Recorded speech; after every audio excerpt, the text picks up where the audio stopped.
जंतर मंतरवर दिल्ली पोलिसांच्या लाठीचार्जच्या वेळेला और मारो असं म्हणणारा तरुण महाराष्ट्रामधल्या नागपूरचा आहे।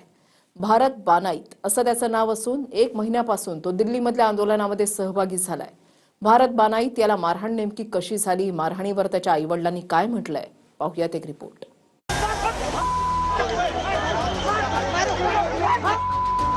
दिल्ली पोलिसांच्या डोळ्याला डोळे भिडवत और मारो असं म्हणणारा तरुण महाराष्ट्रातल्या नागपूरमधला आहे। भारत बानाईत असं त्या तरुणाचं नाव आहे। दिल्ली पोलिसांनी काल जंतर मंतरवरून संसदेच्या दिशेने निघालेल्या मोर्चावर लाठीचार्ज केला। या लाठीचार्ज दरम्यान दिल्ली पोलिसांनी भारत बानाईतवरही लाठ्या चालवल्या, पण दिल्ली पोलिसांच्या लाठीचार्ज नंतरही भारत जागचा हल्ला नाही।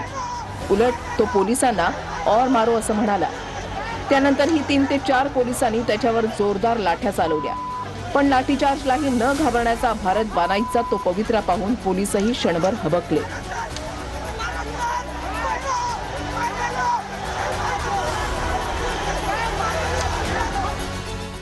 मी बाजूला उभे होतो माझ्यावर 5-10 लोकांनी पहिले हमला केला।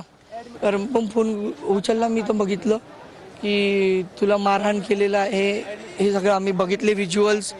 मम्मी म्हटलं नाही, मम्मी म्हटलं असं काही नाही, म्हटलं नाही, खोटं नको बोलू। खोटं बोलले तुम्ही मम्मीला? खोटं नको बोला म्हणे, खोटं नको बोलू म्हणे, तू खरं खरं सांग म्हणे, तुला मारहाण केलेली आहे का म्हणे।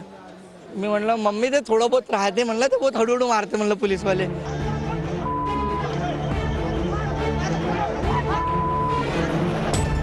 भारत हा नागपुरात विद्यार्थी चळवळीमध्ये सक्रिय असतो।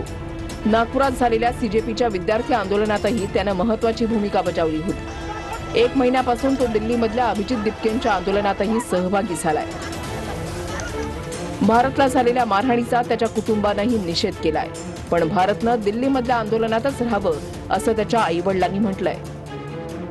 माझी इच्छा हे आहे की बा त्यांची तब्येत वगैरे सर्व ठीक असेल तर त्याने तिथेच त्यांना, त्या लोकांना, त्या मुलांना सपोर्ट करायला पाहिजे आणि तिथेच तो आंदोलनामध्ये राहायला पाहिजे। लाठीचार्ज असा झाला की डोक्यावर 6 काड्या मारल्या म्हणे पोरग, 6 काड्या मारल्या आणि त्याच्या डोक्याला लागलंच नसेल का, दुखत असेल ना।